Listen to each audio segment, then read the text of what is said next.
Taman Park stood in the center of the great chamber, his hands steady despite the weight of history pressing down on him. Around him, 847 alien beings sat in judgment of humanity. The chamber was vast, built from materials that seemed to glow with their own light. The air hummed with the power of advanced technology that Earth could barely understand. He had practiced this speech 1,000 times. Every word had been chosen carefully. Every pause had been measured. This was humanity's first chance to join the galaxy, and Taman knew it might be their only chance. Honored members of the Galactic Council, he began, his voice carrying clearly through the chamber's perfect acoustics. I stand before you today not just as a representative of Earth, but as a voice for the potential that lies within the human spirit. The alien faces that looked back at him were impossible to read. Some had multiple eyes, others had no visible eyes at all. Some were covered in scales, others in fur, and still others seemed to be made of living crystal. But despite their different forms, Taman could feel something in the air. It was not curiosity or interest. It was cold judgment. Council speaker.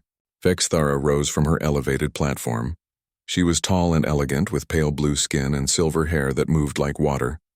Her species, the Altarians, had been part of the council for over 10,000 years. When she spoke, her voice carried the authority of millennia.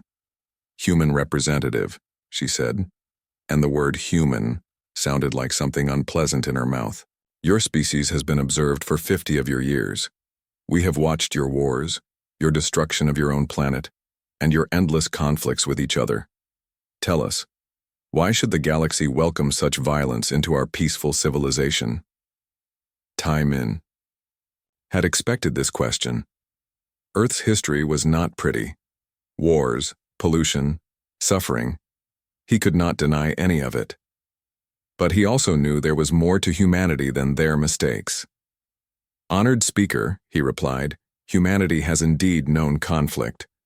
But from that conflict we have learned compassion. We have known suffering, and from that suffering we have learned to help others. We have made mistakes, and from those mistakes, we have learned to do better. Our history is not perfect, but it has taught us the value of growth, of change, of never giving up. A low sound came from somewhere in the chamber. It might have been laughter, but Taman could not be sure. The alien who had made the sound was covered in thick gray hide and had 4 arms. When it spoke, its voice was like gravel. Growth? Change? The creature rumbled. We have observed your species for 50 years, and you still wage war on each other. You still poison your world. You still cannot agree on the simplest things. What growth do you speak of? Other voices joined in. Taman found himself surrounded by a chorus of alien languages, all being translated into English by his earpiece. The words were different, but the message was the same. Humanity was too violent, too unpredictable, too dangerous. For 3 hours, Taman answered every question they threw at him. He spoke of human art, of the music that could make people cry with beauty. He talked about human science, about the drive to explore and understand. He described human kindness, the way people would risk their lives to save strangers. He painted a picture of humanity that he truly believed in. But he could see it was not working. The aliens listened, but their expressions never changed. They had already made up their minds. Finally, Kama Vexithera raised a hand for silence. The chamber became quiet as space itself. The time for debate has ended, she announced. The Galactic Council will now vote on the petition of the species known as humanity for membership in our civilization. All those in favor of accepting humanity into the Galactic Council, make your choice known. Taman held his breath. Around the chamber, lights began to glow above each representative's seat. Green meant yes. Red meant no. He watched as the lights appeared one by one. Red. Red. Red. Red. His heart sank as every single light in the chamber glowed red. Not one green light. Not even one. The vote is complete, Vexthara said, and her voice was as cold as the void between stars. 847 votes against, 0 votes in favor. The petition of humanity for membership in the Galactic Council is rejected. She paused, looking directly at Timeen with eyes that held no sympathy. Furthermore, she continued, it is the judgment of this council that humanity represents a fundamental threat to galactic peace and stability. Therefore, the species known as humanity is permanently banned from reapplying for membership. No second chances will be given. No appeals will be heard. Earth and its people are to remain isolated from galactic civilization for all time. The words hit Taman like a physical blow. Permanent. No second chances. No appeals. It was worse than rejection. It was total exile. You may return to your world, Bexthara said, her tone suggesting the meeting was over. Inform your people that the galaxy has spoken. There is no place for humanity among the stars. The journey back to Earth took 3 days. Taman spent most of that time staring out at the stars, knowing that humanity would never be allowed to reach them. When his ship finally landed at the United Nations headquarters in New York, he was greeted by President Dayun Kim and a crowd of reporters. Eun Kim was a small woman, but she carried herself with the confidence of someone who had never backed down from a fight. Her dark eyes were sharp with intelligence, and when she spoke, people listened. She had been elected on a platform of bringing humanity to the stars. Now Taman had to tell her that dream was dead. Well? She asked simply. Tai-Min shook his head. 847 to 0, he said quietly. They didn't just reject us. They banned us. Forever. We're never allowed to try again. The reporters exploded with questions, but Da-Un raised a hand for silence. She looked at Taman for a long moment, then turned to face the cameras. So, she said, her voice carrying clearly across the crowd, the galaxy doesn't want us in their club. She paused, and Taman saw something in her eyes that he had never seen before. It was not sadness or disappointment. It was fire. Fine, she continued, and now her voice was growing stronger. We'll build our own club, with our own rules, and when we're done, they'll be begging to join us. She turned to Taman. Call Jiho Lee, Sujin Choi, and Woojin Nam. Tell them to meet me in the Situation Room in 1 hour. If the galaxy won't have us, then we'll show them what they're missing. As the crowd dispersed, Taman found himself standing alone with the president. Are you serious about this? He asked. Ewan looked up at the sky where the first stars were beginning to appear in the evening twilight. They think we're too violent, too unpredictable, too dangerous, she said. Maybe they're right. Maybe that's exactly what this galaxy needs. She started walking toward the building, then stopped and looked back at him. Get some rest, Taman. Tomorrow we start building our own future, and when we're done, the galaxy will remember this day as the moment they made their biggest mistake. As Taman watched her disappear into the building, he felt something he had not expected. Hope. The galaxy had rejected humanity, but humanity was not giving up. They were going to prove that being rejected by the galaxy was the best thing that had ever happened to them. 6 months had passed since the galaxy said no to humanity, and the world had changed in ways no one expected. Instead of falling into despair, Earth had exploded into action. Every nation put aside their differences and worked toward one goal, proving the galaxy wrong. G-Ho Lee stood in his new laboratory, looking at machines that would have been impossible just months ago. The lab was built deep underground in South Korea, where the world's best scientists worked day and night.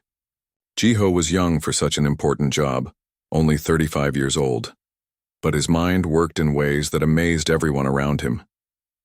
The aliens think their technology is so advanced, he said to his team of researchers, but they've been using the same basic designs for thousands of years.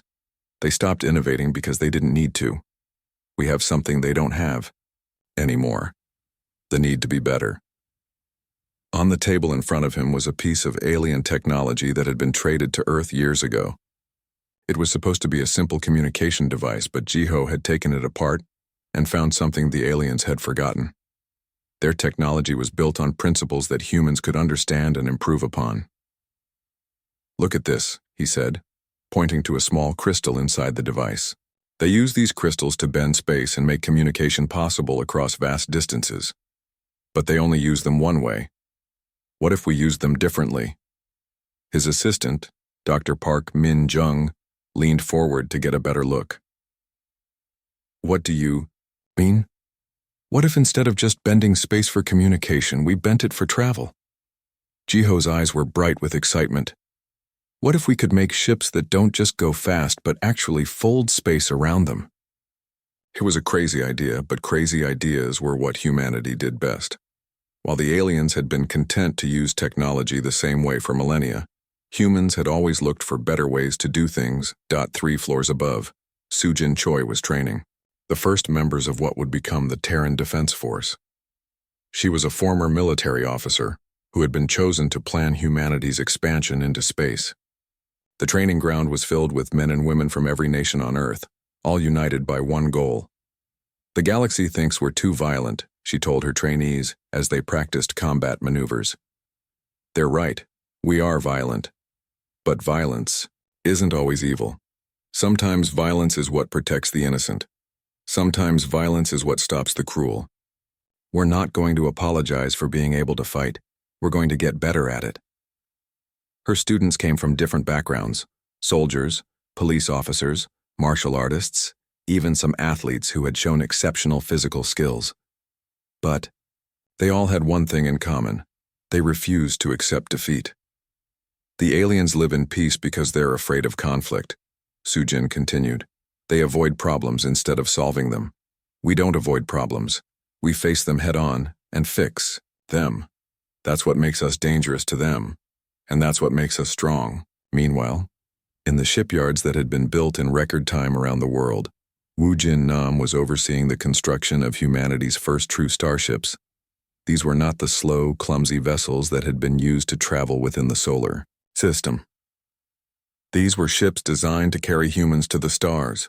Wu-Jin was an engineer who had spent his whole career dreaming of the stars. Now at 42 years old, he was finally able to build the ships that would take humanity beyond Earth. The ships being built were unlike anything the galaxy had ever seen. "The alien ships are built for comfort," he explained to his construction teams. "They assume peace, they assume safety. Our ships are built for reality. They're fast, they're tough, and they're beautiful." The first ship, which they called the New Horizon, was taking shape in the orbital shipyard. It was sleek and powerful, with lines that spoke of both elegance and strength. But more importantly, it incorporated Jiho's breakthrough in space folding technology. President Da-un Kim visited the shipyard regularly, watching humanity's dreams take physical form. She was working 18-hour days, coordinating the efforts of every nation on Earth. The galaxy's rejection had done something unexpected. It had united humanity completely. "How long until the first ship is ready?" she asked Wu Jin during one of her visits. 2 months, he replied. "The New Horizon will be ready for its first test flight in 8 weeks.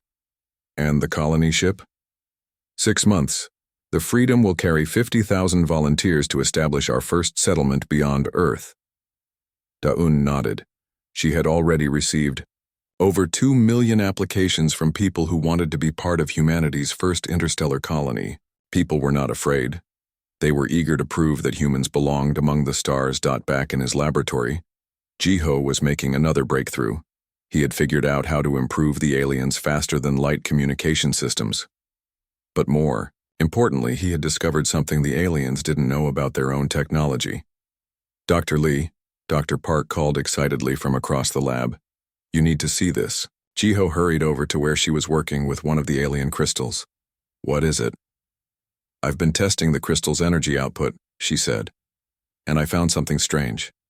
The aliens are only using about 30% of its potential power." Jiho stared at the readings. 30%? Why would they limit themselves like that? "I don't think they're limiting themselves," Dr. Park replied. "I think they don't know how to use more power safely. But we do." This was the breakthrough they had been hoping for. The aliens had advanced technology, but they had become scared of pushing it to its limits. Humans had no such fear. Within weeks. The first test results were incredible. Human ships equipped with the improved crystals could travel faster than any alien vessel. More importantly, they were more reliable and used less energy. The news spread quickly through the underground networks that connected Earth's various projects. In her training facility, Su-Jin heard about the breakthrough and smiled grimly. Her soldiers would have the best ships in the galaxy. In his shipyard, Wu-Jin began incorporating the improved technology into the new horizon. The ship would be even more advanced than originally planned. But the biggest change was happening in the minds of humanity itself. The rejection had hurt, but it had also freed them from trying to fit into someone else's expectations. They were building something, new, something that was purely human. President Dayun Kim addressed the world on the 6-month anniversary of the rejection, standing in front of the United Nations building with the orbital shipyard visible in the sky above. She spoke words that would be remembered for centuries. 6 months ago, the galaxy told us we weren't good enough, she said. They said we were too violent, too unpredictable, too dangerous. They were afraid of what we represented: change, growth, and the refusal to accept limitations. She paused, looking up at the stars that were just becoming visible in the evening sky. Today I can announce that the New Horizon will begin its first interstellar mission in 2 months. We will establish humanity's first colony beyond our solar system. We will show the galaxy what they rejected. The crowd cheered, but Da-Un held up her hand for silence.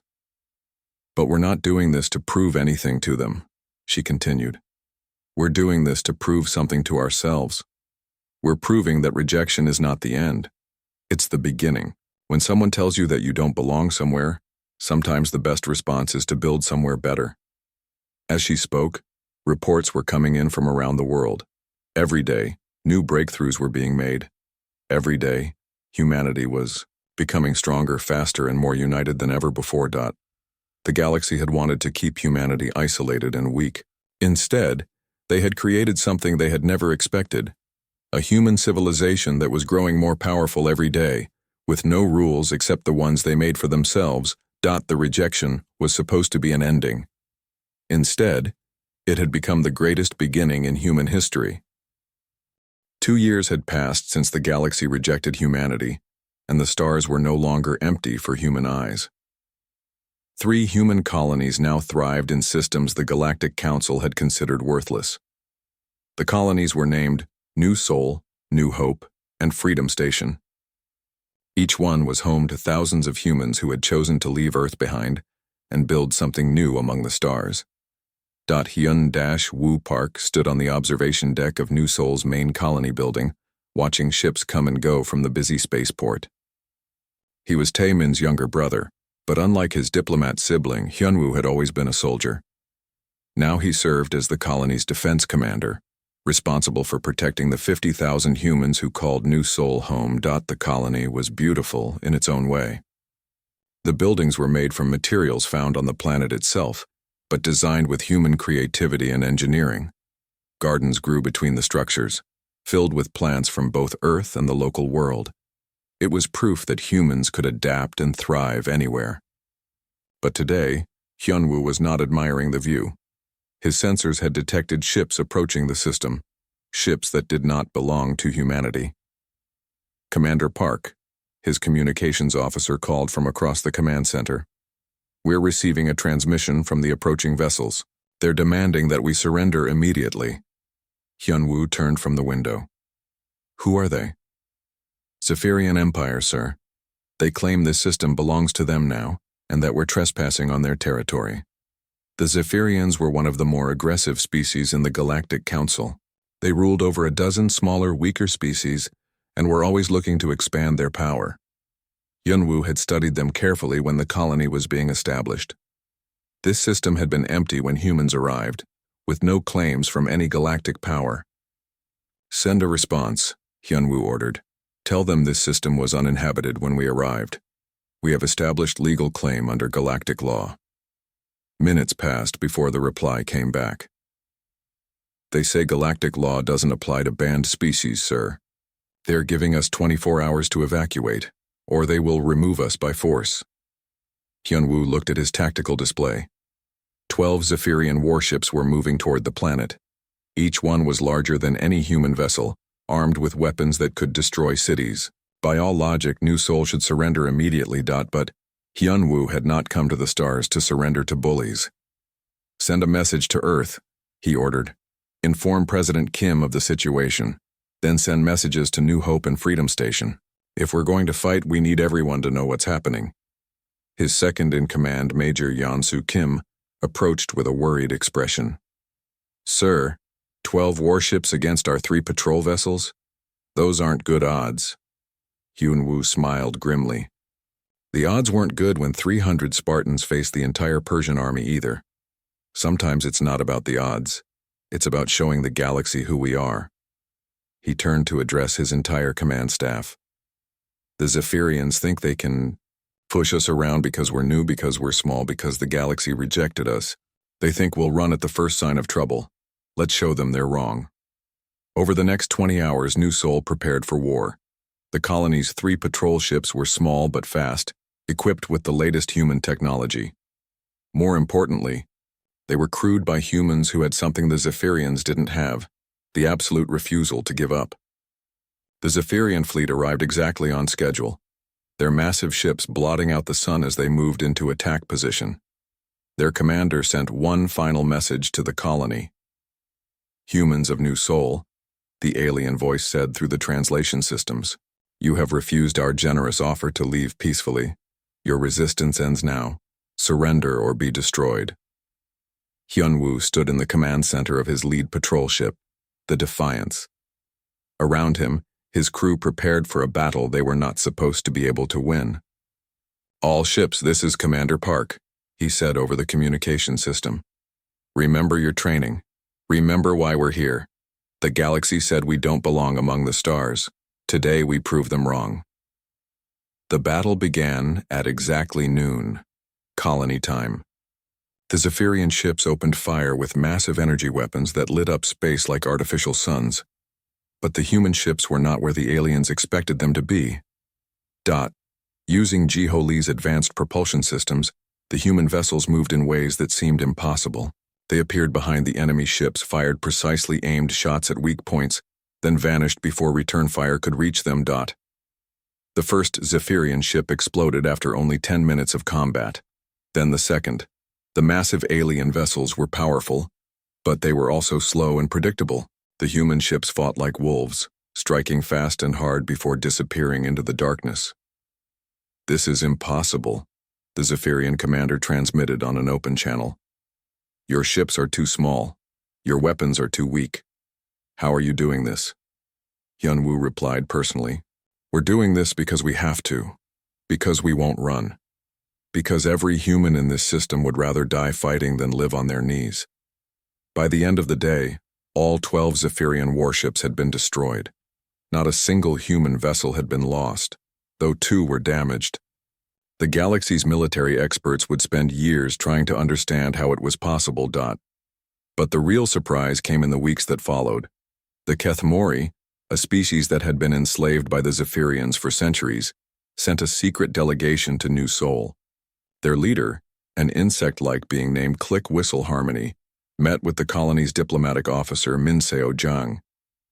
Your people fought the Zephyrians and won, Click Whistle Harmony said through a translation device. In 300 years of slavery, we never imagined this was possible. How did you do it? Minseo was a career diplomat who had joined the colony program after Earth's rejection by the Galactic Council. She was skilled at reading alien body language, and she could see hope in the Kethmori delegate's posture. We did it because we had to, she replied. Because running away wasn't an option. Because we believe that every species has the right to be free. Free, Click Whistle Harmony repeated, as if the word was strange and wonderful. The Galactic Council says that slavery is sometimes necessary for galactic stability, that some species are not ready for freedom. The Galactic Council says a lot of things, Minseo replied. That doesn't make them true. Your people have the right to choose their own destiny. If you want to be free, we'll help you. This conversation, was being recorded and transmitted to Earth, where President Dayun Kim watched with growing excitement. The galaxy's rejection of humanity was creating opportunities no one had expected.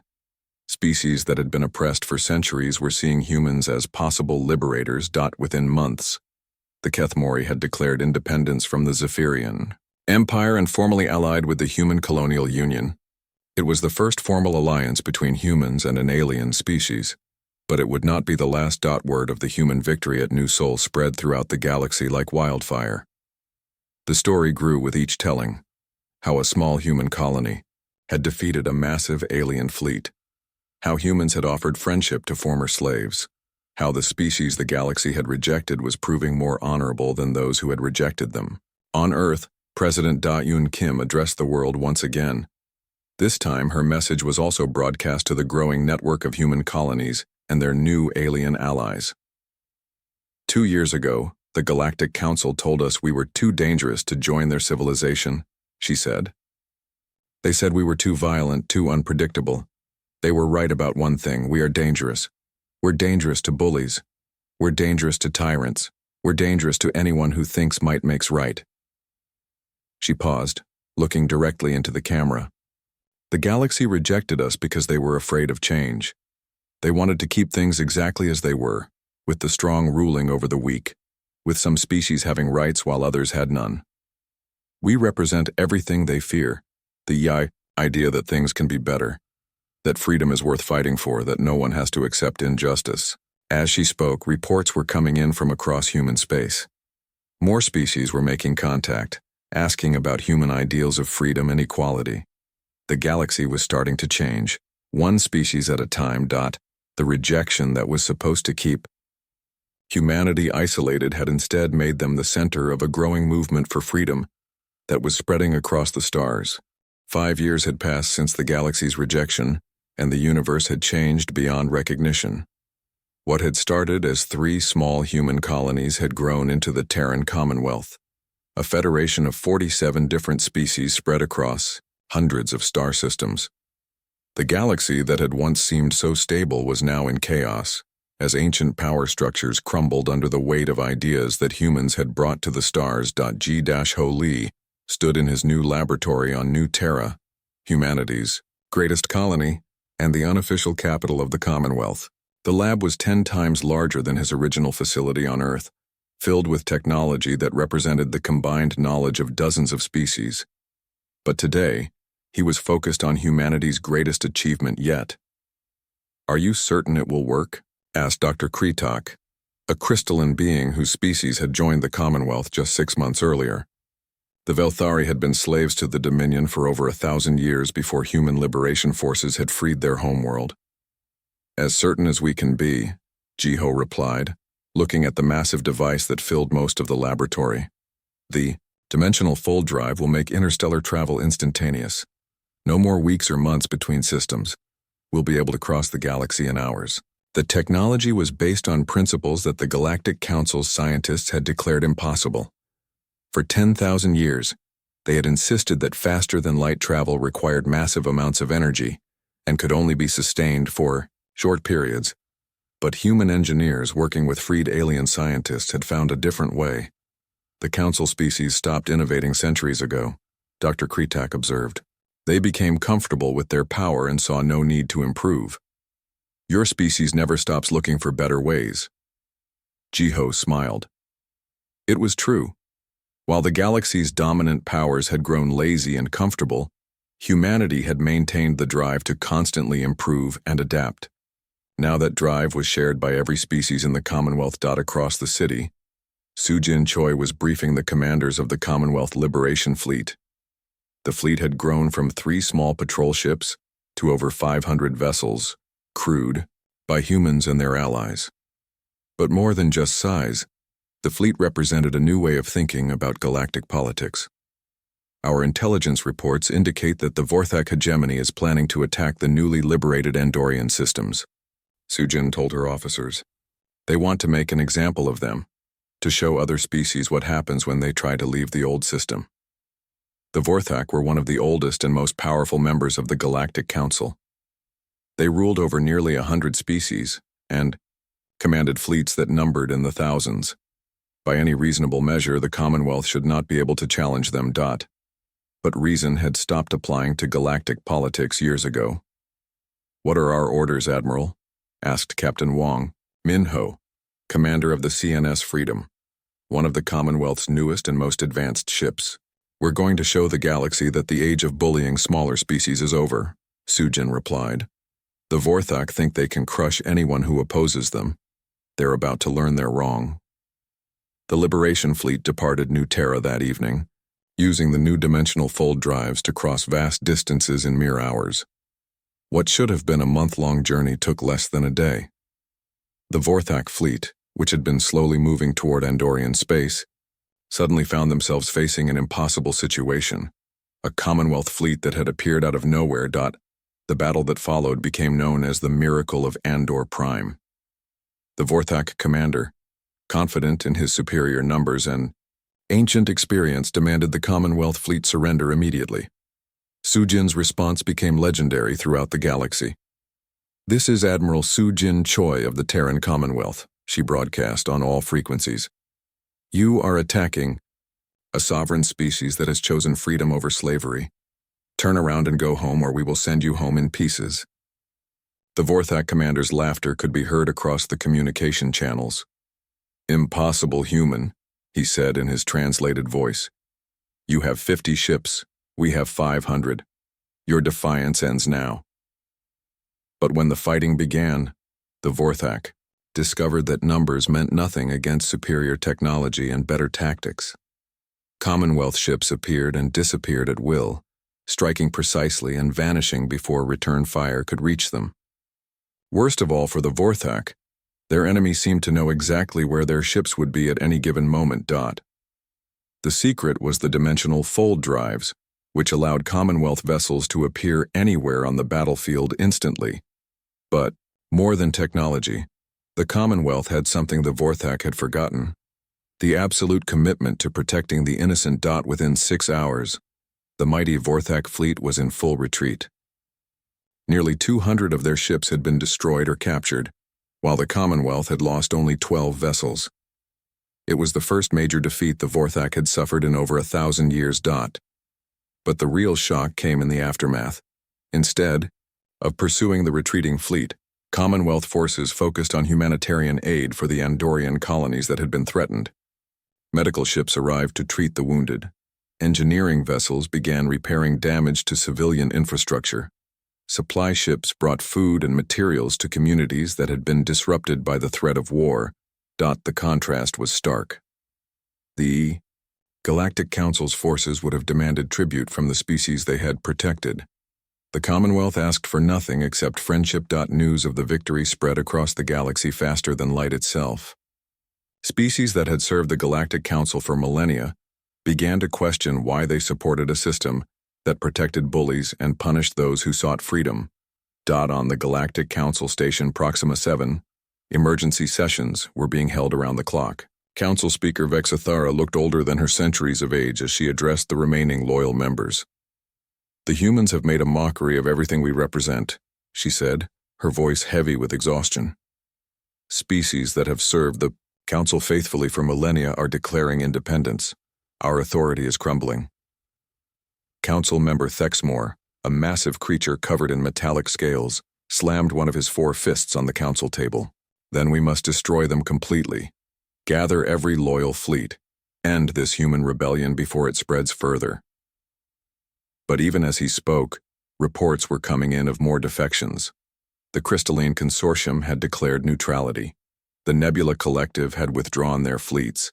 Even some of the core council species were beginning to question their ancient alliances. The galaxy was splitting into 2 camps: those who supported the old system of strong ruling over weak, and those who believed in the human ideals of freedom and equality for all species. Back on New Terra, President Da-Yoon Kim was meeting with representatives from dozens of species who wanted to join the Commonwealth.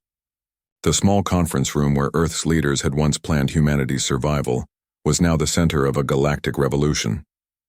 "The choice before us is simple," she told the assembled delegates. "We can continue to accept a galaxy where might makes right, where some species are considered superior to others, where freedom is a privilege granted by the powerful, or we can build something better. She gestured to the view screen, which showed images of Commonwealth worlds where dozens of species lived and worked together as equals. 5 years ago, the galaxy told us we were too dangerous to join their civilization. They were right. We are dangerous. Dangerous to tyrants, dangerous to bullies, dangerous to anyone who thinks they have the right to rule over others simply because they are stronger. As she spoke, Taemin Park was preparing for his own mission. The former ambassador, who had once stood humiliated before the Galactic Council, was about to return to that same chamber, but this time, the balance of power had shifted completely. The Commonwealth's new dimensional fold technology allowed them to do something no one had thought possible. They could appear directly at the Galactic Council station itself, bypassing all the defenses and bureaucracy that had protected the Council for millennia. "Are you ready for this?" Dawan asked him before he departed. Tai-Min smiled. 5 years ago, I stood in that chamber as a supplicant, begging for acceptance.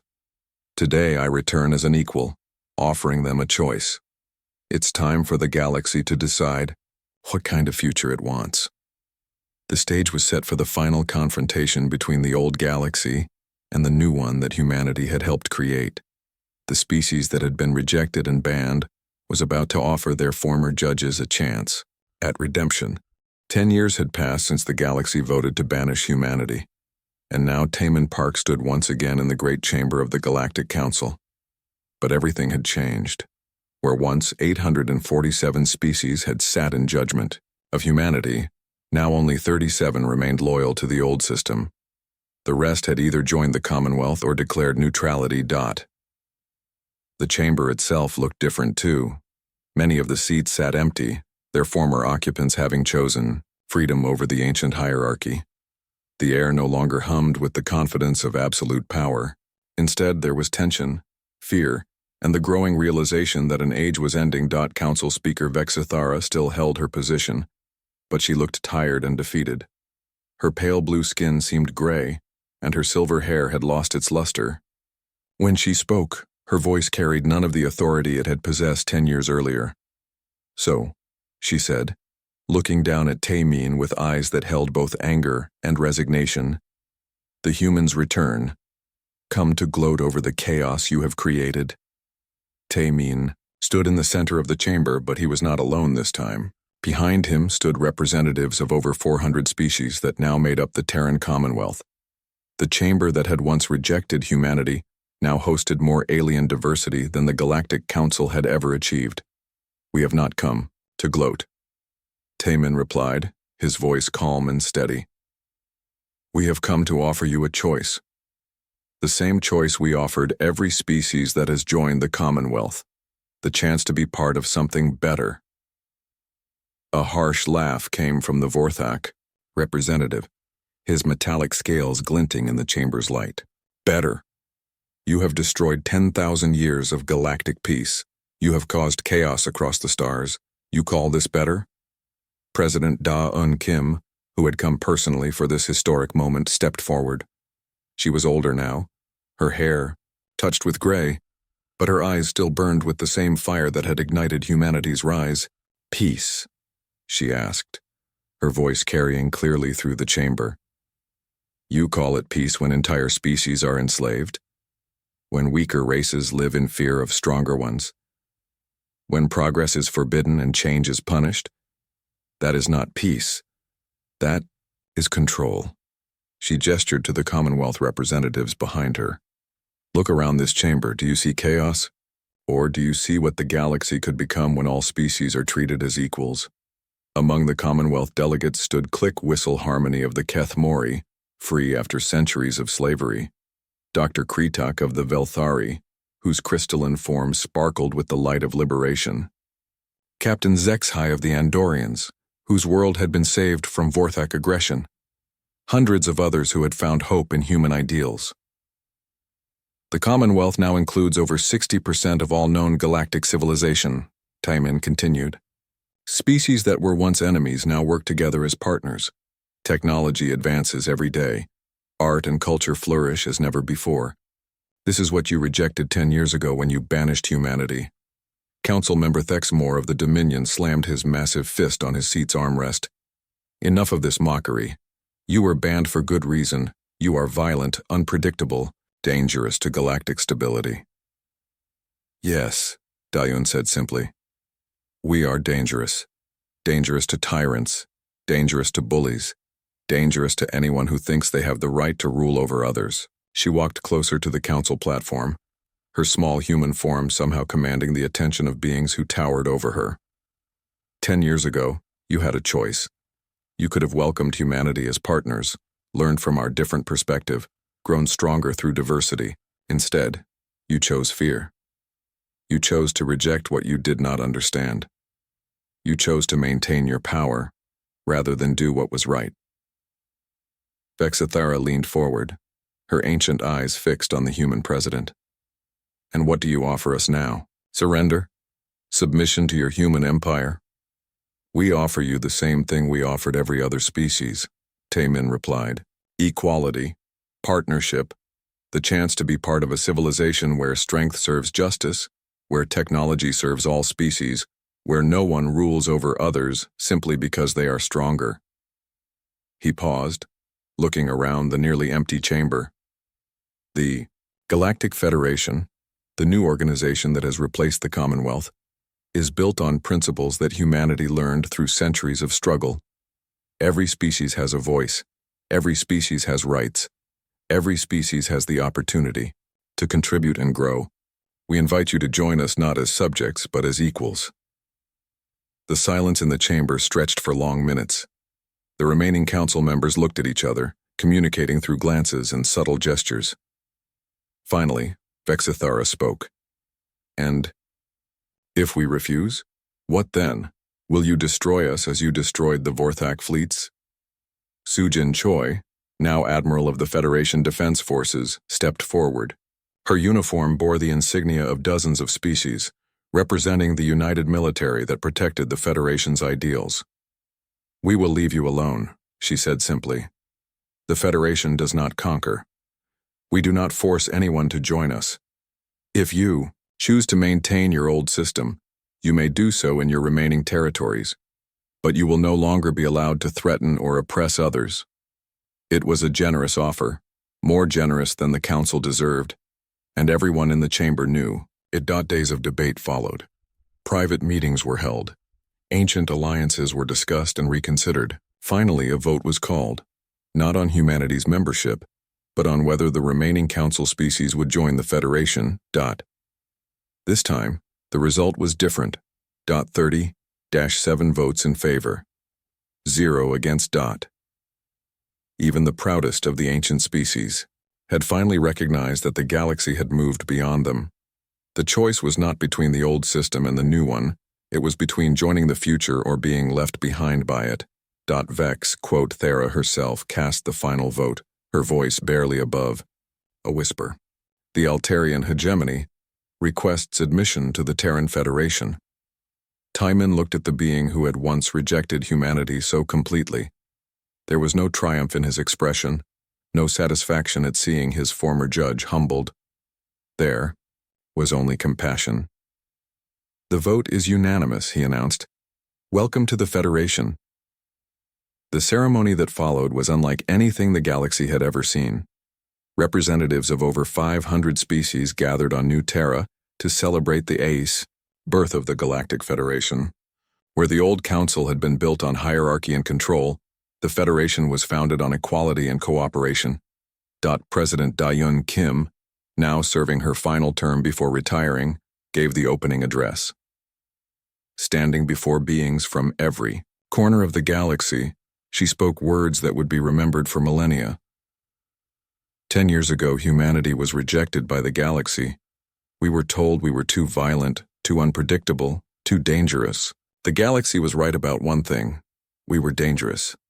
We were dangerous to the idea that some species are superior to others. We were dangerous to the belief that might makes right. We were dangerous to the assumption that things can never change. She paused, looking out over the vast assembly of diverse beings. Today we celebrate not humanity's victory, but the galaxy's victory. We celebrate the triumph of hope over fear, of equality over hierarchy, of cooperation over domination. We celebrate the idea that any species, no matter how small or rejected, can help change the universe for the better. In the years that followed, the galaxy flourished as never before. Technology advanced at an unprecedented rate as species shared knowledge freely. Art and culture exploded in a renaissance of creativity. Conflicts between species became rare, replaced by cooperation and mutual aid. Children of dozens of species played together on Federation worlds, learning from each other and growing up without the prejudices of their parents. Scientists from different worlds worked side by side to unlock the mysteries of the universe. Artists created works that combined the aesthetics of multiple species into something entirely new. The ancient fear of change had been replaced by an eagerness to grow and improve. 50 years after the original rejection, when the Andromeda Galaxy made first contact with the Milky Way, they were greeted not by the stagnant, hierarchical civilization that had once dominated the stars, but by a vibrant, diverse federation led by the species that had once been deemed too dangerous to join. The ambassador from Andromeda, after touring several Federation worlds, asked to meet with the leaders who had created such an amazing civilization. "We are particularly interested in meeting the great philosophers and leaders who designed your system," the Andromedan said. Tai-Min Park, now an elderly man serving as the Federation's Secretary General, smiled. "You already have. Humanity didn't create this civilization through philosophy or grand design. We created it by refusing to accept that rejection was the end of the story." He gestured to the stars visible through the great window of the Federation headquarters. "The galaxy told us we didn't belong among the stars, so we proved that we belonged by making the stars a better place for everyone. Sometimes the greatest victories come not from being accepted by others, but from showing them what they're missing when they reject you." The species that had once been banished from the galaxy had not only found their place among the stars, they had helped the stars themselves shine brighter than ever before.